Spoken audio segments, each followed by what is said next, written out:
Hello, I'm Lee Carroll. I'm Monika Muranyi. And I'm Joe Hehn. Yay! Welcome to another program that we call Topics for Our Times.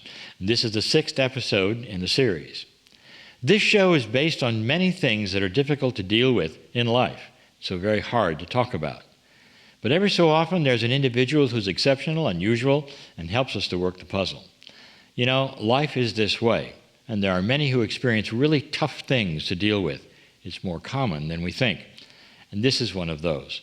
All of them are about heroic recovery and balance. Now, not only have we met those who have recovered from unspeakable things, but they've become champions at helping others through the same issues.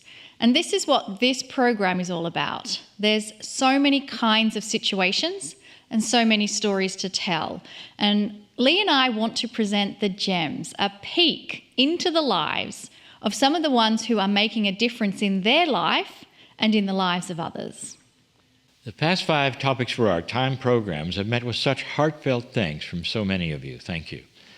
And we know that many will relate to this one as well.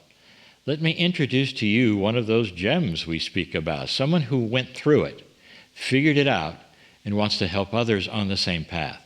We wish to present for you, live in our studio, Mr. Joe Hehn. Welcome. Yay! Welcome, Joe. Thanks for having me back. Yeah, I understand that it was a very long trip to get here. Is that right? Yes, it took 0.9 miles to walk here, so I left an extra 4 minutes early. It was a nice stroll. We live, my fiance and my little guy, just down the street, and so awesome. Beautiful Southern California morning. Oh. I love that. And so for those of you who have met Joe before, we have a program called Healing Wednesday where Joe was featured on our program, and his story was so compelling. We wanted to share it with everyone on this format because there was more to the story that we didn't get on Healing Wednesday. But let's tell you all more about Joe before we get to the story. Joe Hehn is a mindset and spiritual coach, author, and speaker. He's deeply passionate about helping others transform their lives by teaching them how to wield the power of their mind and spirit. Encouraged by his late wife to write a book, Joe began doing so as he continued traveling the world, healing, finding meaning, and learning, all while expanding his own understanding of his own mind and spirit. Dreams of Antiquity is the story he is meant to share with all of us. It's an epic tale of one man's soulful quest through many incarnations and learning to love again. Joe, welcome to the show and to the program. Thank you for having me back. It was really nice to receive that email and be like, "We want you back," and I'm like, "Why?" But it was just really great because I had such a fun time the first time, and to kind of come back and explore an even deeper significance in my story, I'm just really, really grateful. So thank you both for having me here. Oh, for us, it's an absolute pleasure and honor. And the title of this episode is From Heartbreak to Happiness. And Joe went through an incredible experience of heartbreak and loss, and he shared some of those details with us again on Healing Wednesday. So, Joe, for those who are watching for the first time and getting to know you, can you take us through that experience that you went through and what happened? Thank you, Monika. Yeah, heartbreak is definitely the term I would use, but it didn't seem like that was ever going to be a possibility for me back in the day. I had a really enriching life. I don't know that I saw that, and I kind of probably took it for granted a little bit, but things really came together, and it was a kind of abundant season. I was with this beautiful woman who ended up becoming my fiance, and we were engaged for 2 years, and we had a really long courtship living in Chicago. I was doing well, had a great job, great social network and community and family lifestyle, having a lot of fun and finding value in life. And I feel that when you have those seasons, that we never really understand how special they can be, and you kind of look for the next best thing.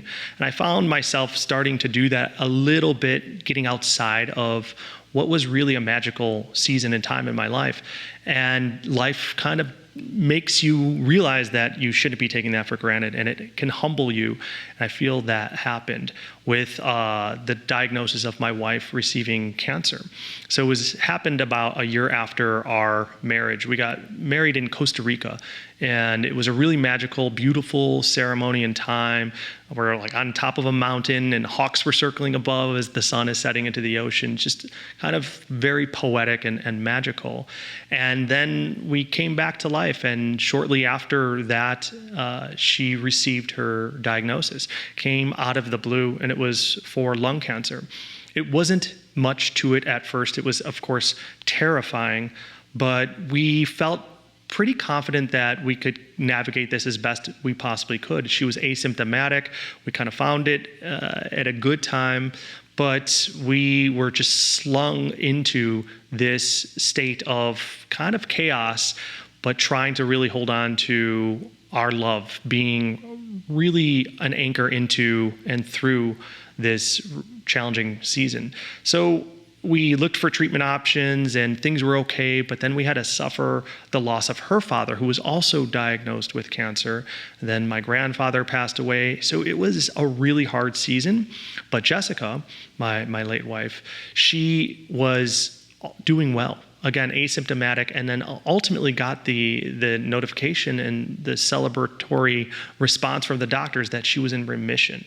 So all of our hard work through all of these different treatments and looking for hospitals and everything, it was successful. So we were really celebrating. But unfortunately, it didn't last super long, because a couple months after that, she was admitted to the hospital. We thought it was food poisoning or something, and they found dozens of tumors in her brain.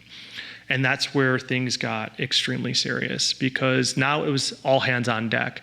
And we had to move in with my parents at the time. We moved out of our apartment in Chicago, and everything was critical and crucial. She actually had to have life-saving brain surgery, like whisked off to the hospital, everybody sitting there waiting in the waiting room, waiting for some kind of news, taking hours, that very anxiety-riddled experience. But we got good news, and that they were able to do what they needed to buy more time and to kind of get some grounding into health and wellness. So we moved in with my parents at the time, and that's when things became a true test, because there was all these treatment options and all of this stuff that we had to do, and she was battling a very, very vicious form of disease. And so we were constantly going in and out of the hospital. I ended up spending maybe 60 nights in total with her in the hospital, never missing a night, always being by her side, holding her hand, being that source of encouragement, empowerment, and positivity. But outside of that room, I was feeling like I was being crushed to death, because you're facing mortality, and something so extremely important is just lingering in that doorway between spaces, between realms, and it's terrifying. And so I would have the surface positivity and optimism, but deep within it was the true struggle and battle that I was going through. And I just found my thinking mind and my beliefs were all tethered to, like, oh my gosh, is she going to pass away? So you're constantly dealing with those thoughts. That force is so tremendous when you're in the thick of it. And I think that was a bigger struggle than actually being her caretaker, like caring for her, lifting her up, giving her the baths, the meals, and all the late nights and the dozen ER visits. But something beautiful came of that too, which I think kind of served to temper the steel of our soulful bond, was that as a couple, and anybody who's married or been in a long-term relationship knows, you have certain grievances. You have certain criticisms. I was kind of short-tempered, and I'm not going to speak bad of her, but I had certain things I could say about her back then. And all of that stuff was incinerated, because it's just not important. That all the grievances, all the little criticisms, all the complaints, all the, like, he could be doing this better and that, it all goes away, because it's like the top layer of the onion. And we were peeling down to the heart and soul of what it meant to love one another. And so we would never be gifted that true soulful bond, which I think was one of the most precious things I've received in this life, if not for the mortality staring at us on a regular daily basis. And we went through a lot of trials and tribulations, but I started trying to train my mind to find the gratitude even in the very scary places. Like when I had to pick her up off the chair to walk her over to the bathroom, we would stabilize her. And so I would sit there and pick her up and then hold her by the elbows and be like, hey, are you okay? I'm here. Get your grounding, center. And we would do a little dance. And so here I am dancing with my wife, and we would giggle and we will chuckle. And I feel like we catapulted into being 90 years old and stabilizing one another and having this almost love that was from a life very long, a very well-lived, beautiful, romantic time together and season. So I started training my mind to try to really embrace those moments, but they were far and few between because it was just so scary and so challenging. And ultimately, the cancer started gaining momentum. And one day, we had to whisk her off to the ER again, and that crazy, fearful ride to the hospital. She couldn't breathe. And my father and I were together in the room with her, and it was chaos. We were in the ER. Even the doctors were all scrambling around trying to figure out what to do because her body was at the point of breaking because she couldn't get oxygen and she was fighting for the last of her life pretty much. So they had to induce a coma. And I remember her screaming from across the room and just so frantic and so terrified, but the chaos slowed and time seemed to kind of seep through as I knelt before her bed and I clutched her hands and I looked her in the eye, and through the labored breath, the mask and everything of trying to get her oxygen, I just said the three most powerful words that you can say with that soulful heart is, I love you. And she took her mask off and said, I love you too. And that was the last time we corresponded. And 3 days later, many of you have seen the scenes in the movies where the family members are surrounding the bed, the hospital bed with its stark white sheets. Whoa. Yeah, it's just almost inconceivable, Yeah. isn't it, when that happens? Your brain almost can't figure it out. My heart finds this hard to listen to. Yeah, thank you both so much. So from there, we are all surrounding the bed, and it felt like the clan surrounding that floating funeral pyre before it was launching into that new realm, that new transition. And I never really, through all of my time with my wife and the battle and the constant positivity and trying to be that source of encouragement, I never really put together that maybe she could pass away. You would have the thoughts, but I never thought it would be a reality. Because one, I didn't want to believe that would be a reality. But two, it just never really occurred. I envisioned our entire life together, being family, moving to the suburbs, being parents, grandparents even. You project well into the future and you see yourself ending up on that porch in the rocking chair, holding hands and looking out over the horizon.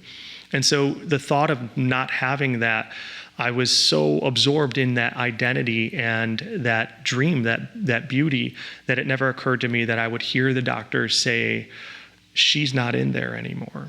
And that I'd have to muster up the confidence to pull her off life support and say goodbye.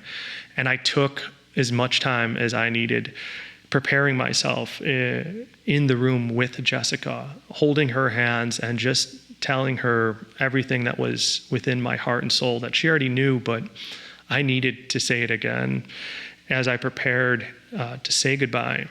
And after many hours of me having this time with her, I called everybody into the room and we just prayed as a family over her and said goodbye. And it was the hardest thing I've ever had to do in my life. And I remember walking out of the hospital 15 minutes later, and I just kind of went to a grassy area and looked up to the sky because it was in the very early hours of the next morning, and just praying and just believing that she was already up there making her way and speaking to her. And then I came back in, and we kind of gathered ourselves and prepared to leave, and I was with my folks. And in the back of the car on the way home with them, and I asked, what time did she pass away? And my father goes, 3:25. And I said, 3:25? He's like, yeah, it was 3:25 in the morning. I go, that's our wedding anniversary, March 25th. And that was the first sign, the first coincidence that was just too profound to be a coincidence, that maybe there's something to that. And that was kind of like the first clue you find leading down a very mysterious but enlightening path. And I believe that was a gift from her. I still do. And so that was the first thing to happen. And then over the next few days, you're trying to grasp what's happened. You're trying to make sense while preparing for the arrangements. And we did a celebration of life, not in the morgue. In the funeral homes with all that, where it's just so, for me, I always felt it was so like sad, and that you're grieving the loss of a life instead of celebrating the gift of life. And so we had a celebration of life, and a lot of color, a lot of butterflies, a lot of beautiful energy and conversations and memories shared. And we celebrated her. And after that season, and during those few days and week, I started receiving more signs. I really didn't understand it at the time, because this was me kind of dipping my toe into what happens after death. But I was getting pretty clear and encouraging messages from Jessica. And then all of a sudden, her phone rang. And you don't disconnect the phone right away for personal reasons. It's a one step you never think you're going to have to do, and you just don't do it. So you just kept her phone on. And then I see the phone is buzzing one day with a text message. And this would happen frequently, where people would be like, hey, checking in on you, or just, I miss you, people who knew that she passed, but some people who knew that or hadn't known that she passed. And so I get a text message, and it says, hey, honey, I'm just thinking about you. You're coming to my mind a lot, and I just feel like I'm meant to reach out. So I text this person back, and I said, hey, I'm sorry to have to be the one to tell you this, but Jessica passed a few days ago, or whatever the time period was. And she's like, I know this is going to sound strange to you, but I'm a spiritual medium. And now this is making a lot more sense. I believe Jessica's coming to me to talk to you. And so my analytical man brain goes, sure, what do you want? Like, what's this about, right? But my grieving heart was like, tell me everything. And I led with my heart. And she started telling me stuff that she could not have known. And so it was very convincing. She wasn't trying to sell me time with her or anything. She was friends with Jessica and wanted to help Jessica's husband. And so she said, the very first message that I'm receiving from Jessica, now that we're connected, is she wants you to write a book, to tell a story. And it meant nothing to me. I really didn't understand at all that sign, that direction. And I wasn't meant to at that time. And then she said, Jessica also wants you to read a book. And that book was called The Afterlife of Billy Fingers. And it was just about this gentleman who is able to communicate with his sister here on earth after he passed away, and just kind of his experience. And it's a really good book for introducing oneself to the idea that maybe death is not the end. Because that's what I had thought. That's what I was raised to think, to know, to believe. That was my culture, my social conditioning, my family conditioning. So this was going against everything I knew. And so it was scary, and it was hard. And I'm, of course, grieving the loss of my wife at this time. And so I read that book, but I was embarking on a new journey altogether, because as I stated before, I foresaw my entire life lived out with Jessica. And she was my best friend, my lover, my soulmate, my business partner, my wife, all of these identities. And in one breath, all of those were taken away from me. And what I didn't realize is that in the same time, I was her best friend and her soulmate and her husband and her business partner and her lover and all of these identities that were stricken away from me. So I felt empty because we place a tremendous value in who we are, going around telling people what we do for work and passion and what we've done and how we're successful and how many kids we have and that we're married for how many years. And we kind of have this bullet-pointed resume. And the majority of my resume was taken away with her final breath. And so the life that I had in Chicago did not have any luster. It was dark and scary. And I knew I needed to go somewhere and do something kind of extreme. So all of our stuff was still in storage. And I was living at my parents' house. And I got rid of our business, our health and wellness business that we had in Chicago. And we had savings that we were trying to put towards buying a house. And I bought a one-way ticket to Colombia and decided that I'm going to start traveling the world and just trying to figure out this new season. Because if Jessica is supposedly communicating with me from the beyond, and she seems to be doing really okay. The energy I picked up, the messages were all of bliss and joy and encouragement and love. She transitioned to what I was for her, being a caretaker. She was now taking care of me because I was the wounded one. And if she's in that space and I'm here, I put it together that there must be a sacred purpose to me being here. There must be a reason, almost like a choice of me being here. And that's what I set out to discover for myself. So I thought by traveling the world and volunteering, soul searching, healing, I could start making some realizations for myself. And I read that book and kind of journeyed into South America with a friend, going from place to place, teaching people English, helping women learn self-defense, volunteering at children's hospitals, teaching them English, after-school programs, and traveling from one country to the next. But I realized that all the travel was a distraction. The volunteering, even though it was a beautiful thing to do, and anybody who's helped another person knows how enriching that is for yourself, I was a broken man, and I couldn't sustain this very much longer, and I got very, very sick in Bolivia. And I feel that you have like 4 pillars of existence. You have your spiritual, mental, emotional, and physical. And my mental and emotional were just non-existent because of the grief and the anguish and the suffering. And the physical dipped down into nothingness because I got very, very sick. And I was having very, very bad thoughts. The worst kind of thoughts that you can have of not wanting to live anymore. I wasn't making any plans, but I definitely was getting sick and tired of being on earth, especially with the notion that she's in bliss, she's doing great wherever she is.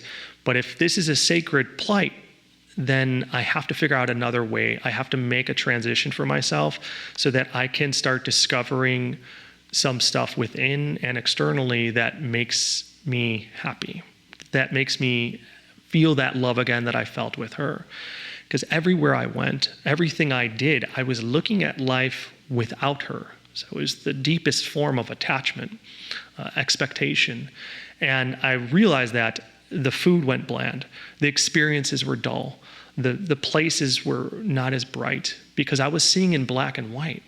I was living a life that could never be fulfilling because it was always missing something. And that happened to be my wife.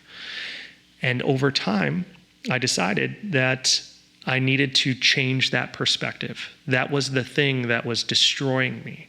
And that I knew I could reinvent my perspective by training my mind, my thoughts, my beliefs to celebrate the time I had with her as a gift. And now this new season that I've entered, to make the most of this with that gift being the wind in my sails.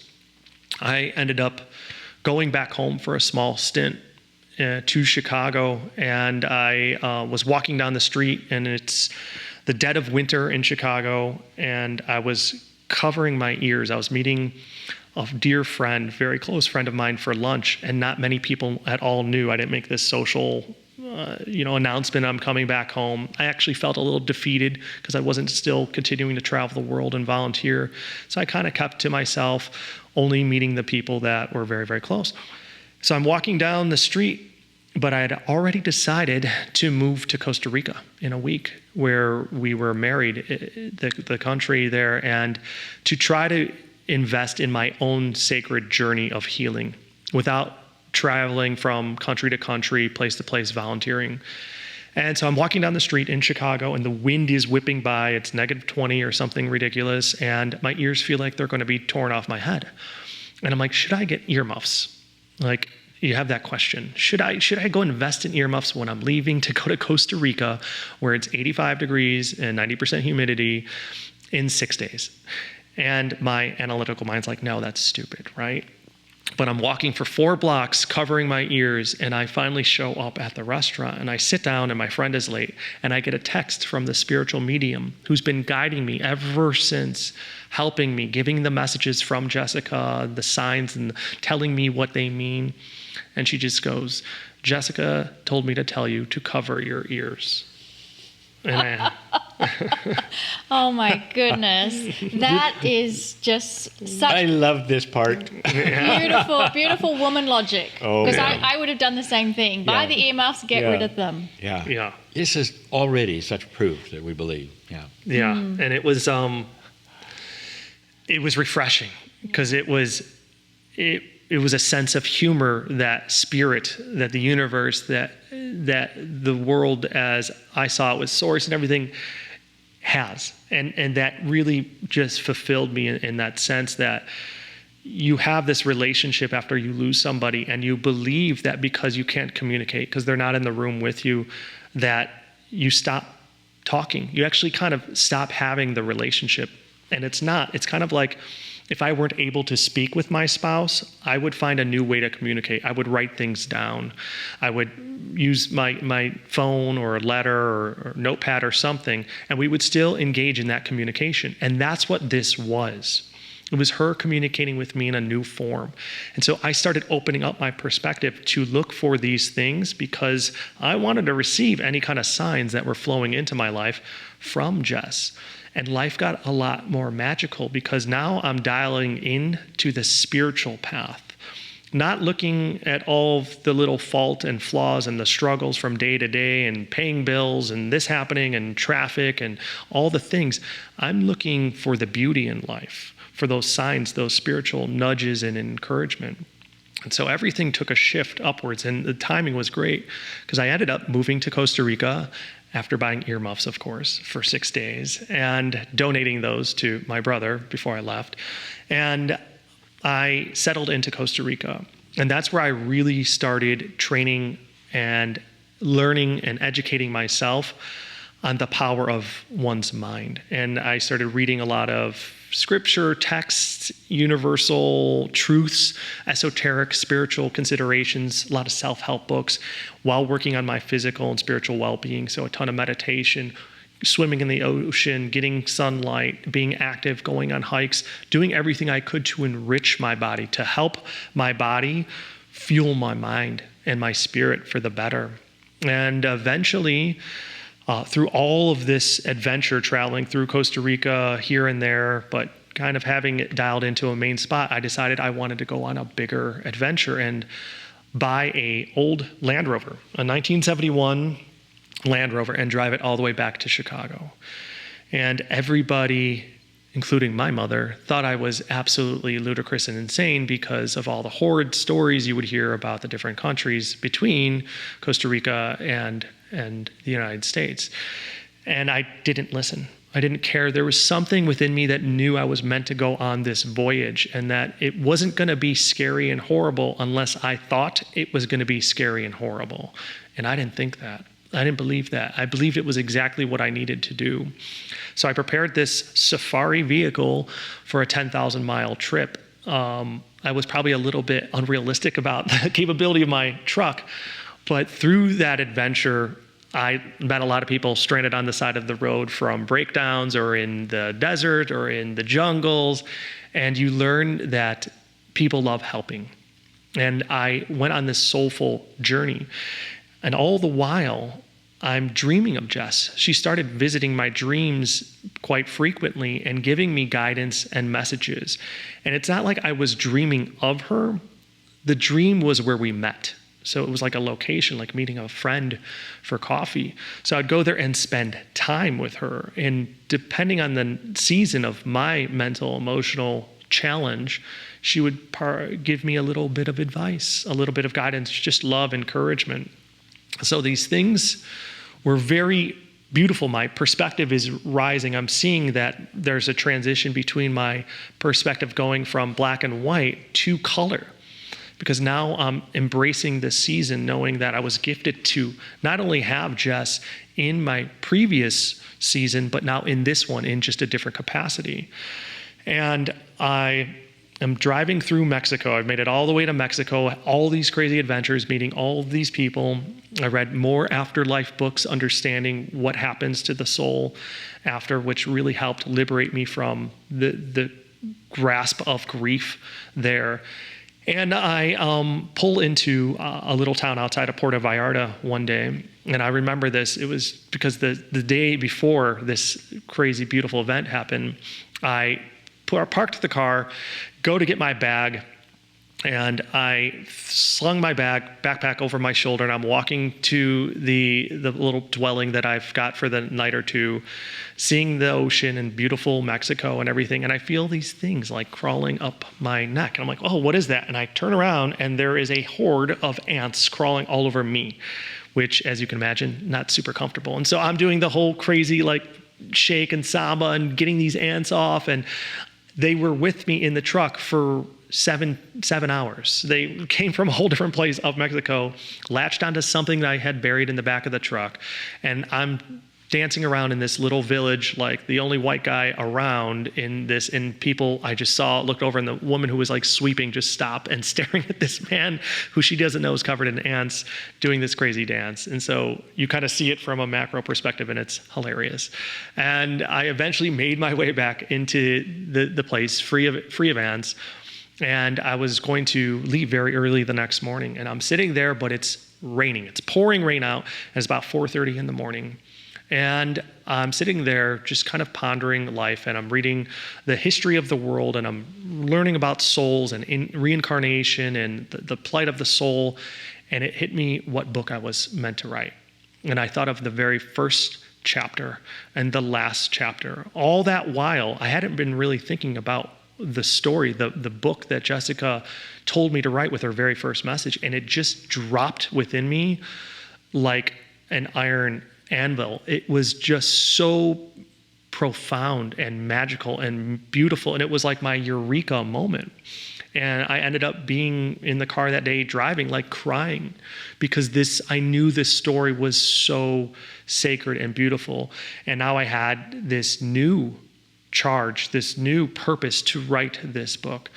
And eventually, after many more pit stops and little mishaps and adventures all through the rest of Mexico and the United States, I made it back to Chicago. And Chicago was still very, very hard for me to be within, because everywhere I would look, I would be reminded of where I was with Jess. We ate there, we did this, we went there, we were over at this space. And so I didn't want that reminder. I wanted to go experience newness and discover more so that I could continue my journey without kind of settling back in and trying to figure out my life. So I booked another one-way ticket, this time to Italy, where my family was from, my grandfather's side. And I found a place on the Amalfi Coast in Minori and rented a place and began writing my novel. Still growing and learning and studying. In Italy, I was studying, it was Marcus Aurelius and Stoicism. So trying to elevate and kind of correlating the culture of the place I was in with the beliefs of a certain faith that were aligned. And so I started learning a lot more about the power of my mind while writing Dreams of Antiquity, The Awakening. And then spent a tremendous amount of time there, still learning, still understanding my mind, still getting visitations from Jess, as well as signs and encouragement and the right people coming into my life for me to speak into their life, for them to speak into mine. And I noticed I was healing because I was giving other people advice on how to overcome some significance in their life. And it may not have been grief related, but we all grieve. The grief of a loved one is the most significant grief. But you can grieve over the grocery store being out of almond milk. Grief is basically the attachment to life not being what we're used to, what we'd wish for ourselves. And with losing a loved one, it's tremendous and almost rightly so. And so I started speaking into other people's lives, but I knew my journey there, I shouldn't be teaching truly just yet, and I needed to discover a lot more. And eventually made my way back to America for a short stint, and I moved to Southern California. And I got a place here, continuing my spiritual journey, and I continued traveling the world, learning about Buddhism while trekking the Himalayas in Nepal for many weeks and spending a lot of time out there and studying the Bhagavad Gita as I toured India and going to Rajasthan and the Ganga and bathing there and doing all of this spiritual sacred stuff, studying Sufism in the Sahara in the Middle East and visiting Africa and making my way around, learning as much as I could through the cultures while being guided by my wife. So helping to grow and elevate my mindset, the thoughts that I actually think and my beliefs, empowering my own beliefs. Before I had limiting beliefs and therefore my reality was limiting. So I chose to plant empowering and inspiring beliefs within myself and then think those thoughts and feel those emotions while traveling the world, learning from the great masters of those cultures and faiths and regions, and all the while writing Dreams of Antiquity. And that is the story of a man in Babylonia, a king who has a queen, and his queen falls ill. And she gets very, very sick and cannot survive that. And she succumbs, and he has to say goodbye. And then he can't live without her. And this man ends up perishing only to reincarnate in a new region, learning from that life as a different person altogether, sometimes male, sometimes female, and to navigate as the soul living in this new body, those life circumstances and learning little aspects, little seeds of realization and empowerment and each journey. And he continues to pass, but then to be reincarnated and making his way through China, learning about Taoism and Confucianism and learning from that and Egypt. And so that is the story. It's mirroring my own journey of traveling the world while my wife was guiding me, and just as his was guiding him through all the incarnations. And so that was the story I was meant to write, and this is book one, The Awakening, in this series. And so I have a lot more to write, but that's kind of taking us to where we are today.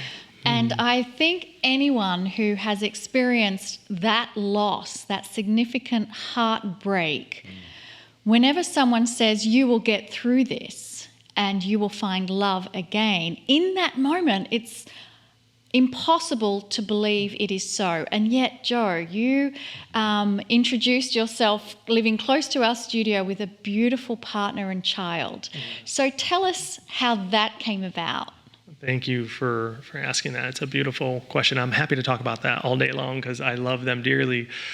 What originally, the finding love, it's a really beautiful notion. And a lot of people would tell me during my grief, and sometimes way too early, not that I'm having attachment to them when they should tell me stuff that is supposed to help me, but they're like, you're going to find love again. And you don't want to hear that soon after your loved one passes away. But they were right in the sense that I did find love within. And that was my whole journey. My whole spiritual journey was learning to love myself as I was. Being even a widower and all the identity I had and all the concepts about myself and my value was strengthening those because I was a man who felt kind of like a victim and kind of imprisoned in this jail, this incarnation of losing my wife. And so I had to free myself of that by finding love within. And that's all I did when I traveled, is to secure that, to establish that, so it's self-sustaining source, thinking, believing, feeling that on a daily basis. And that's what I teach others to do.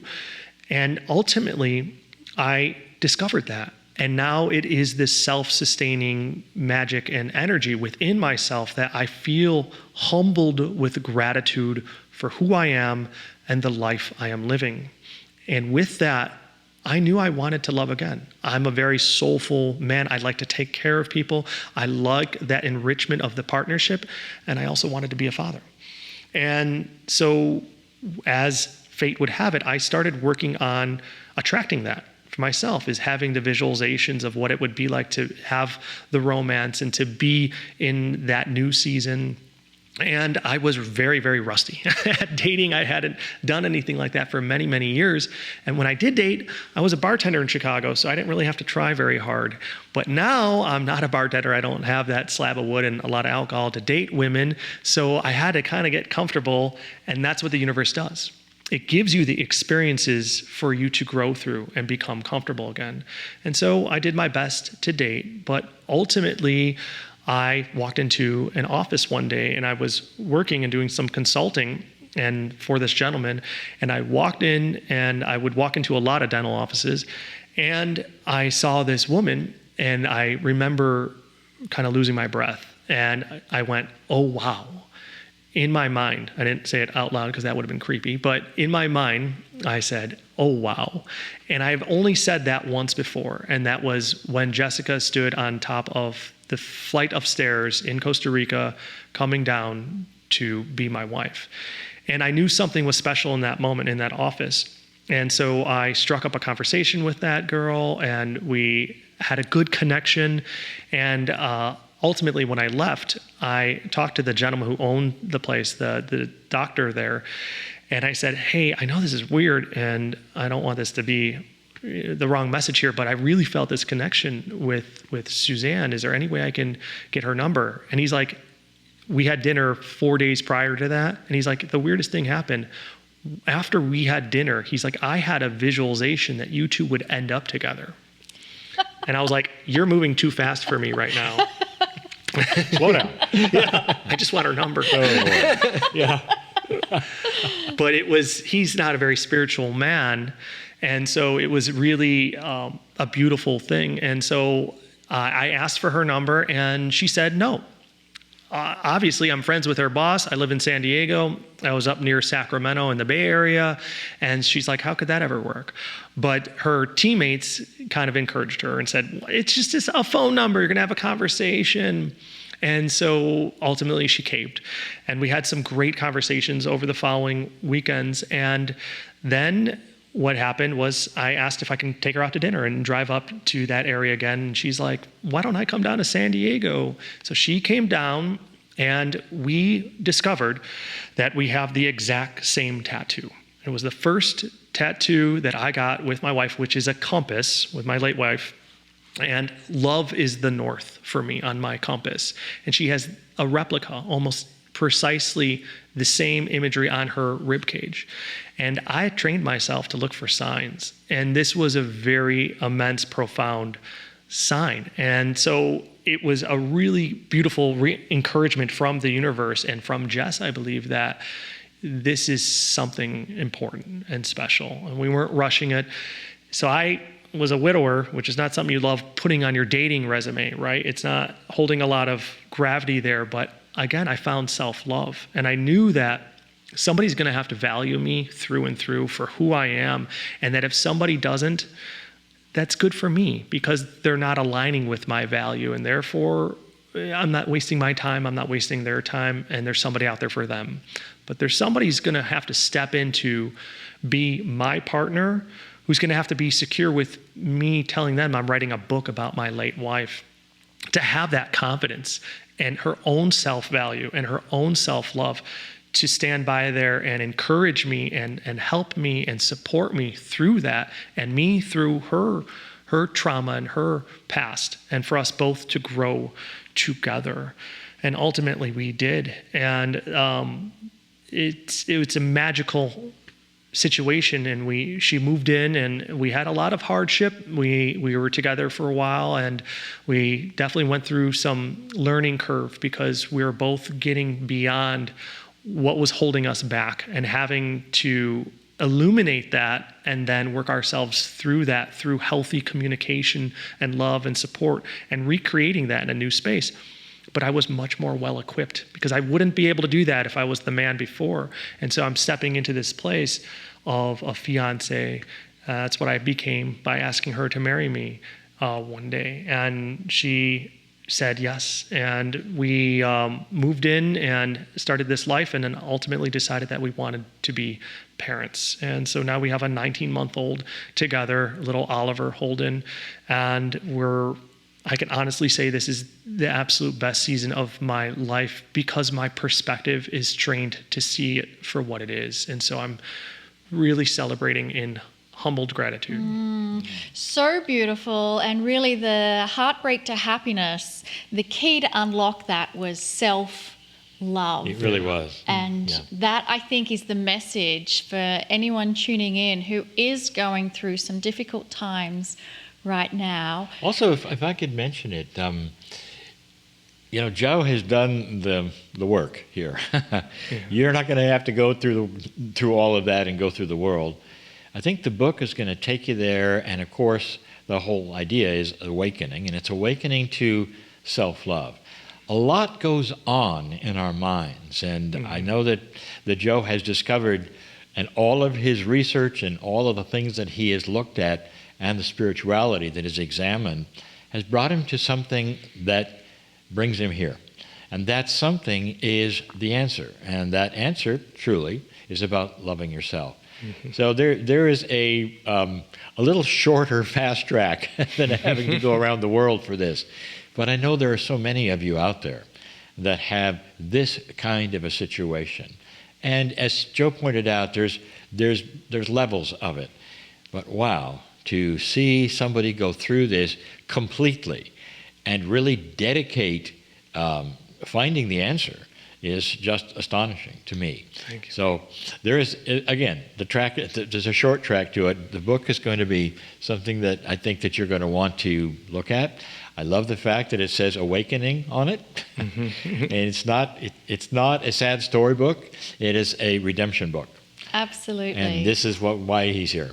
Absolutely. So Thank Joe's you. website, if you do want to connect with him, joe-hehn.com.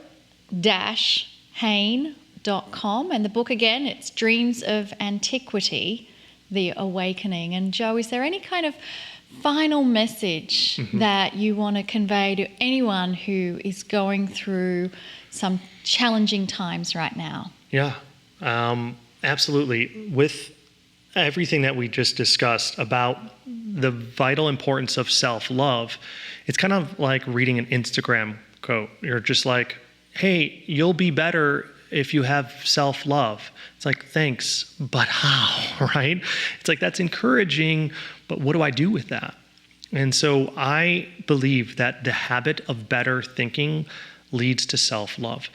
That to write out your beliefs that make you feel kind of like a victim or imprisoned, or why your life is not what you want it to be, or if there's something or someone missing within it, to write all those out and to incinerate that because it's holding you back, and to recreate your beliefs and write down beliefs that empower you and inspire you to feel good about being who you are in this very moment with the life that you're living, and write that stuff out, and then challenge yourself to incorporate the habit of better thinking. Wake up and think good things about yourself. Look at yourself in the reflection. Have pep talks. Be your own inspirational coach, motivational speaker.